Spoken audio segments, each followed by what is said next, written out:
എല്ലാവർക്കും അറിയാം, അത് അമിത്ഷാജിയും പറഞ്ഞിട്ടുണ്ട്. ഹോം മിനിസ്റ്റർ, ഗവൺമെൻറ് ഓഫ് ഇന്ത്യൻ്റെ മൈനോറിറ്റീസ് അഫയേഴ്സ് മിനിസ്റ്റർ ഇവിടെ വന്ന് സംസാരിച്ചു. പച്ചക്കള്ളമായിരുന്നു, അത് നുണയായിരുന്നു. ഒരു സമുദായത്തിനെ പേടിപ്പിക്കാനും ഒരു സമുദായത്തിൻ്റെ മനസ്സിലൊരു ആശങ്ക ഉണ്ടാക്കാൻ ഒരു പ്രചരണം നടത്തിയ കാര്യമായിരുന്നു. FCRA ബിൽ ആൻറ്റി ക്രിസ്ത്യൻ ആണെന്ന് പറഞ്ഞു നടക്കുന്ന കോൺഗ്രസ് പാർട്ടി അതിനെയും പൊളിച്ചു. മൂന്നാമത്തെ ഒരു നുണ, ഇത് ഉദാഹരണം ഞാൻ പറയാണ്. ഡീൽ. ഇന്നത്തെ ന്യൂസ് പേപ്പർ നോക്കുമ്പോൾ ഡീലിനെ കുറിച്ച് സംസാരിക്കുന്നത് കോൺഗ്രസിൻ്റെ സ്റ്റാർ ക്യാമ്പയിനറായ DK ശിവകുമാറാണ്. അതിനൊപ്പം മറ്റൊരു land grabbing Karnataka leader Mallikarjun Kharge. ഇവരാണ് ഇവിടെ കേരളത്തിൽ വന്ന് ഡീലിൻ്റെ ഉപദേശം തരുന്നത്. അപ്പോൾ അതിന് ബാക്ക്ഗ്രൗണ്ട് ഒന്ന് മനസ്സിലാക്കണം.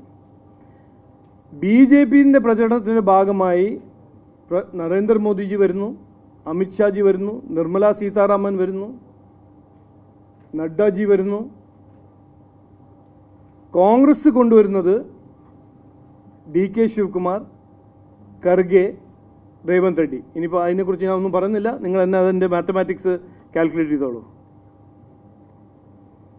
ഈ ഡീലിനെ കുറിച്ച് അവർ നന്നായി പ്രചരണം ചെയ്യാൻ ഒരു ശ്രമം നടത്തുമ്പോൾ ഈ ഡീലിൻ്റെ പിന്നിൽ എന്താണ്, ആരാണ് ഇവിടെ ശരിക്കും ഡീൽ ചെയ്യുന്നത്, അത് ഞാനിന്ന് കൃത്യമായി ഒരിക്കൽ കൂടി പറയാൻ ആഗ്രഹിക്കുന്നു.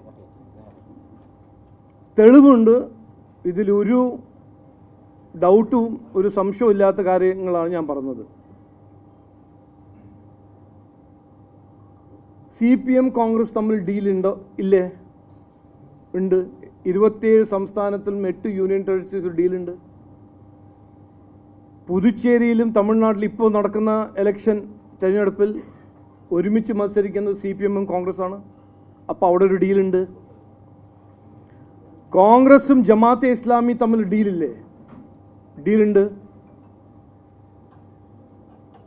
ഈ കോൺഗ്രസ് CPMൻ്റെ ഡീലിനെ കുറിച്ച് മറ്റൊരു തെളിവ്, 10 കൊല്ലം പ്രതിപക്ഷ പാർട്ടിയായ കോൺഗ്രസ് പാർട്ടി 10 കൊല്ലം CPMൻ്റെ എതിരെ എന്തെങ്കിലും ചെയ്തോ പറഞ്ഞോ? ശബരിമല കൊള്ള,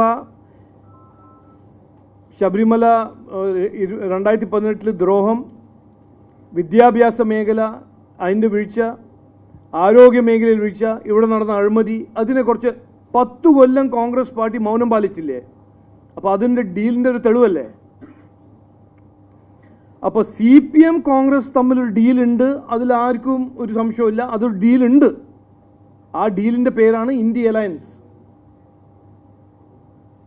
കോൺഗ്രസും ജമാഅത്ത് തമ്മിൽ ഡീലുണ്ടെന്ന് കോൺഗ്രസ് തന്നെ സമ്മതിക്കുന്നു. പിന്നെ ചോദിക്കേണ്ടത്, കോൺഗ്രസ് മുസ്ലിം ലീഗ് തമ്മിൽ എന്താണ് ഡീൽ? അത് ചോദിക്കേണ്ട ഒരു ചോദ്യമാണ്. ഞങ്ങൾക്ക് കിട്ടിയ ഇൻഫർമേഷൻ പ്രകാരം കോൺഗ്രസിനെ റിമോട്ട് കൺട്രോൾ ചെയ്യുന്ന ഇന്ത്യൻ യൂണിയൻ മുസ്ലിം ലീഗ്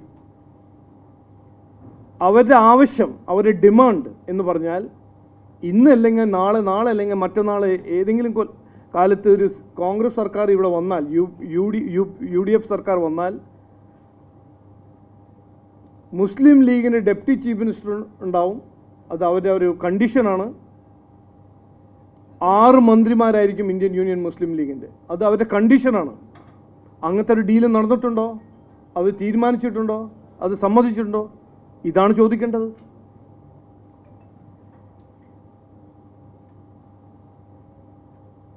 ഇന്ത്യൻ യൂണിയൻ മുസ്ലിം ലീഗും ജമാഅത്തിൻ്റെ തമ്മിൽ എന്താണ് ഡീൽ? മുസ്ലിം ലീഗ്, ജമാഅത്തും SDPI തമ്മിൽ എന്താണ് ഡീൽ? ഡീലുണ്ടെന്ന് എല്ലാവർക്കും അറിയാം. ആ ഡീൽ എന്താണെന്ന് മുസ്ലിം ലീഗ് പറയട്ടെ, കോൺഗ്രസ് പറയട്ടെ. അപ്പോൾ ഇത് മൂന്നാമത്തെ ഒരു നുണ, ഡീൽ. CPMും BJP തമ്മിൽ ഡീലിൻ്റെ സാധ്യത ഒരു മൊട്ട പൂജ്യമാണ്, 0 ആണ്. കാരണം CPMനെ എക്സ്പോസ് ചെയ്യുന്ന ഒരൊറ്റ പാർട്ടിയാണ് കേരളത്തിൽ. CPMൻ്റെ അഴിമതി, CPMൻ്റെ ശബരിമല കൊള്ള, CPMൻ്റെ എക്സാലോജിക് സ്കാം ഓരോരോ സ്കാമിൻ്റെ പിന്നിൽ BJP NDA ആണ്. അവരുടെ അഴിമതിയും അവരുടെ ദുർഭരണവും അവരുടെ കുറ്റകരമായ അനാസ്ഥയും അവരെ തോൽപ്പിക്കുന്നത് BJP ആണ്. കോർപ്പറേഷൻ അവരെ തോൽപ്പിച്ചിട്ടാണ് BJP ജയിച്ചത്. അപ്പോൾ ഈ നുണ പ്രചരിപ്പിച്ച് അവരുടെ ഡീലിൽ നിന്ന് ശ്രദ്ധ തിരിക്കാൻ കോൺഗ്രസിൻ്റെ ശ്രമം അത് തെലങ്കാനയിൽ നടക്കും, അത് കേരളത്തിൽ നടക്കില്ല എന്ന് ഞാൻ കൃത്യമായി പറയാൻ ആഗ്രഹിക്കുന്നു. കാരണം ഇവിടെ വോട്ട് ചെയ്യുന്നത് മലയാളിയാണ്. തെലങ്കാനയിൽ നടക്കുന്ന തന്ത്രവും തെലങ്കാനയിൽ വിഡ്ഢിയാക്കുന്ന രാഷ്ട്രീയവും ഇവിടെ നടക്കില്ല, അത് ഞങ്ങൾ നടക്കാൻ സമ്മതിക്കില്ല എന്ന് ഞങ്ങൾ പറയാൻ ആഗ്രഹിക്കുന്നു. പിന്നെ നാലാമത്തെ ഒരു നുണൻ്റെ ഒരു ഉദാഹരണം, രാഹുൽ ഗാന്ധി ഈ നുണേൻ്റെ ഡിപ്പാർട്ട്മെൻറ്റിൽ ഒരു PhD പോസ്റ്റ് ഡോക്ടറൽ മാസ്റ്ററാണ്, അതിൽ ആർക്കും സംശയമില്ല.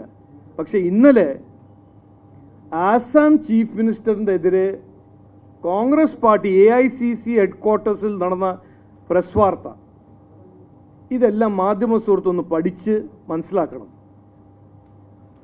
ഡെഫമേഷൻ എന്ന് പറഞ്ഞൊരു കാര്യമുണ്ട്, കറക്റ്റ്, അത് പൊളിറ്റിക്കൽ പാർട്ടീസ് ചെയ്യുന്ന കാര്യമാണ്. ഞങ്ങൾ ചെയ്യില്ല, പക്ഷെ അവർ ചെയ്യുന്ന കാര്യം. ഒന്നും പറയാനില്ല നാടിനെക്കുറിച്ച്, നാടിൻ്റെ ഭാവിയെക്കുറിച്ച്, നാട്ടുകാരുടെ ഭാവിയെക്കുറിച്ച് ഒന്നും പറയാനില്ല. ഈ നുണ രാഷ്ട്രീയം പ്രചരിപ്പിച്ച് എങ്ങനെയെങ്കിലും ജനങ്ങളെ ഇരകളാക്കുക. അപ്പോൾ ഞാൻ അവസാനം ജനങ്ങളോട് ഡയറക്റ്റായിട്ട് പറയാൻ ആഗ്രഹിക്കുന്നു, കോൺഗ്രസ് പാർട്ടീൻ്റെ രാഷ്ട്രീയം എല്ലാവരും കണ്ട് മനസ്സിലാക്കി സഹിച്ചതാണ്. ആരും ഏത് സമുദായമാണെങ്കിലും അവർ ഏത് സമുദായത്തിന് ടാർഗറ്റ് ചെയ്യുന്നുണ്ട് ഞാൻ പറയാൻ ആഗ്രഹിക്കുന്നില്ല. പക്ഷേ ഏത് സമുദായമാണെങ്കിലും ഞങ്ങളുടെ അഭ്യർത്ഥന, നിങ്ങൾ അവരുടെ ഇരകളാവാൻ പാടില്ല, ഈ നുണ രാഷ്ട്രീയത്തിൻ്റെ ഇരകളാവാൻ പാടില്ല. നിങ്ങൾ സമ്മതിക്കരുത്. സത്യം ജയിക്കണം. ഈ നുണ രാഷ്ട്രീയത്തിന് നമ്മൾ ഈ ഇലക്ഷനിൽ പൊളിക്കണം, വൺസ് ആൻഡ് ഫോർ ഓൾ പൊളിക്കണം എന്നാണ് ഞാൻ പറയാൻ ആഗ്രഹിക്കുന്നത്.